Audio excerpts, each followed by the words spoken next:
Good morning students. आज हम लोग क्लास 10th की हिंदी के पार्ट फर्स्ट में सूर्यकांत त्रिपाठी द्वारा रचित उत्साह नामक कविता का अध्ययन करेंगे। तो आइए हम सर्वप्रथम सूर्यकांत त्रिपाठी निराला जी का जीवन परिचय पढ़ लेते हैं, क्योंकि किसी भी रचना को पढ़ने से पहले हमें उसके कवि या लेखक के बारे में जानकारी प्राप्त कर लेना आवश्यक होता है। तो आइए इसी क्रम में हम सर्वप्रथम निराला जी का जीवन परिचय देखते हैं। देखिए, सूर्यकांत त्रिपाठी निराला जी का जन्म 1899 ईस्वी में पश्चिम बंगाल के महिसादल नामक रियासत में हुआ था। ये मूलतः उन्नाव जिले के रहने वाले थे, लेकिन इनकी आरंभिक शिक्षा जो है वह महिसादल में ही हुई थी। इन्होंने संस्कृत और अंग्रेजी भाषा का अध्ययन घर पर स्वयं किया था।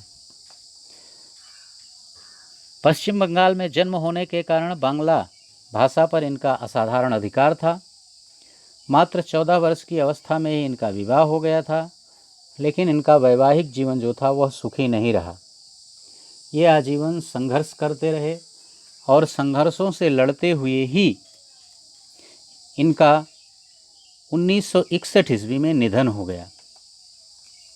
इन्होंने अपनी रचनाओं में संस्कृतनिष्ठ भाषा का प्रयोग किया है। इनकी रचनाएं हैं अणिमा, परिमल, गीतिका, कुकुरमुत्ता, लिली, अप्सरा। ये इनकी रचनाएं हैं। ये था सूर्यकांत त्रिपाठी निराला जी का जीवन परिचय। तो इस पाठ को लिखने से पहले, पाठ को प्रारंभ करने से पहले आप सर्वप्रथम निराला जी का जीवन परिचय लिख लेंगे। उसके बाद हम पाठ का अध्ययन करेंगे और फिर उसके आगे के प्रश्नों का या जो भी होगा उसका अध्ययन करेंगे। तो आइए हम देखते हैं उत्साह नामक शीर्षक जो सूर्यकांत त्रिपाठी निराला जी द्वारा लिखित है। आइए हम इसका भावार्थ देखते हैं। बादल गरजो, घेर घेर घोर गगन, धाराधर ओ, ललित ललित काले घुंघराले, बाल कल्पना के से पाले, विद्युत छवि उर में कवि नव जीवन वाले, वज्र छिपा नूतन कविता, फिर भर दो बादल गरजो। देखिए, यहाँ कवि जो है वो बादल को क्रांति का प्रतीक मानता है और क्रांति का प्रतीक मान करके बादल से कवि क्रांति का स्वर सुनना चाहता है। जब बादल गड़गड़ाते हैं तो वह बादल के गड़गड़ाने के स्वर पर मोहित होकर के बादलों से कहता है, बादल गरजो, ओ बादल तुम गरजो, खूब गड़गड़ाओ। घेर घेर घोर गगन, धाराधर ओ, धाराधर माने बादल, ठीक ना।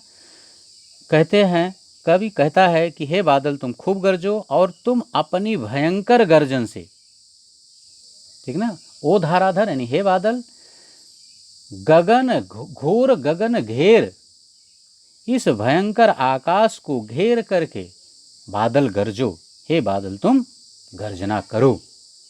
ललित ललित काले घुंघराले, ललित माने होता है सुंदर, काले घुंघराले बाल कल्पना के से पाले।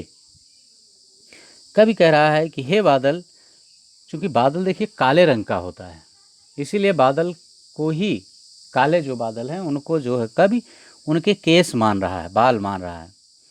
कवि कहता है कि तुम्हारे ये केस कितने सुंदर हैं, काले घुंघराले, काले और घुंघराले हैं। बाल कल्पना के से पाले, ये बाल कल्पना के विस्तार के समान है। अर्थात जिस तरह से एक बालक की कल्पना अनंत सीमा तक होती है, उसी तरह से तुम्हारे इस बादल का, अर्थात तुम्हारे केस का कोई विस्तार का कोई अंत नहीं है। विद्युत छवि उर में कवि नव जीवन वाले। देखिए, यहाँ बादल को कवि मानते हुए कवि कह रहा है, यानी कवि ने यहाँ बादल को कवि की संज्ञा दी है। कवि कहा है, कहता है कि विद्युत छवि उर में, हे बादल तुम अपने हृदय में बिजली की चमक को छिपाए हुए हो। कवि नव जीवन वाले, ओ कवि तुम संसार को नया जीवन देने वाले हो। अब यहाँ देखिए, नया जीवन देने से दो अर्थ हम ले सकते हैं। एक तो वर्षा ऋतु में बादल आते हैं, और वर्षा ऋतु जो होती है वो हमारी ग्रीष्म ऋतु की बाद आती है, गर्मी के ऋतु के बाद आती है। तो गर्मी से लोग, यानी जितने भी जीव हैं, केवल मानव ही नहीं, जितने भी संसार के जीव हैं वे पीड़ित हो जाते हैं, ऊब चुके होते हैं। तो जब वो गर्मी से ऊब चुके होते हैं, उस समय जब वर्षा ऋतु आती है और आकाश में काले काले बादल छाते हैं, तो उन जीवों को एक नया जीवन मिलता है, एक नया उत्साह उनके हृदय में उत्पन्न होता है। तो ये है नया जीवन, एक अर्थ तो इसका ये हुआ। दूसरा अर्थ नवजीवन वाले का ये होता है कि जैसे जब बादल बरसते हैं तो पृथ्वी में आप देखते होंगे कि तमाम तरह के बीज दबे होते हैं, और जब वो पृथ्वी गीली हो जाती है तो वे बीज अनायास ही जहाँ तहाँ जो पड़े रहते हैं वे अंकुरित होने लगते हैं, अर्थात उनमें भी एक नया जीवन आ जाता है। इसीलिए यहाँ कवि ने कहा है कि हे बादल, तुम एक कवि के समान हो और संसार को नया जीवन देने वाले हो। वज्र छिपा नूतन कविता फिर भर दो। और कह रहा है कि हे कवि, अर्थात हे बादल रूपी कवि, तुम अपनी भावनाओं में वज्र छिपाकर, अर्थात अपनी भावनाओं को तुम मजबूती से छिपा करके समूचे संसार में नूतन कविता फिर भर दो, एक नई कविता से पूरे संसार को युक्त कर दो, अर्थात पूरे संसार में तुम जोश भर दो। बादल गरजो, हे बादल तुम खूब गरजो। ठीक है, तो उम्मीद करते हैं कि पहले छंद का अर्थ आप लोगों की समझ में आ गया होगा। आइए हम दूसरा छंद देखते हैं। बिकल बिकल उन्मन थे उन्मन, विश्व के निदाघ के सकल जन, आए अज्ञात दिशा से अनंत के घन, तप्त धरा जल से फिर शीतल कर दो, बादल गरजो। फिर आगे कब कहता है यहाँ पर कि बिकल विकल उन्मन थे उन्मन। उन्मन माने अनमना होना, विकल माने व्याकुल या बेचैन, ठीक है ना। क्यों थे? विश्व के निदाघ के सकल जन। निदाघ होता है अत्यधिक गर्मी के कारण, यानी तप्त गर्मी के कारण। कवि कहता है कि हे बादल, अत्यधिक गर्मी के कारण चारों ओर बेचैनी थी, व्याकुलता थी। हर मनुष्य जो था वह अनमना सा था, अर्थात उसका मन उचटा हुआ था, उसे कुछ अच्छा नहीं लग रहा था, क्योंकि संसार के सभी, विश्व के निदाघ के सकल जन, संसार के सभी जन जो थे निदाघ के अर्थात भीषण गर्मी के कारण दुखी थे। आए अज्ञात दिशा से अनंत के घन, अनंत माने आकाश, घन माने बादल। हे बादल, ऐसे में तब तुम, अनंत माने आकाश, आकाश के अज्ञात दिशा, अनजानी दिशा से तुम चले आए, ठीक है ना। तप्त धरा जल से फिर शीतल कर दो। देखिए यहाँ फिर शब्द का प्रयोग हुआ है।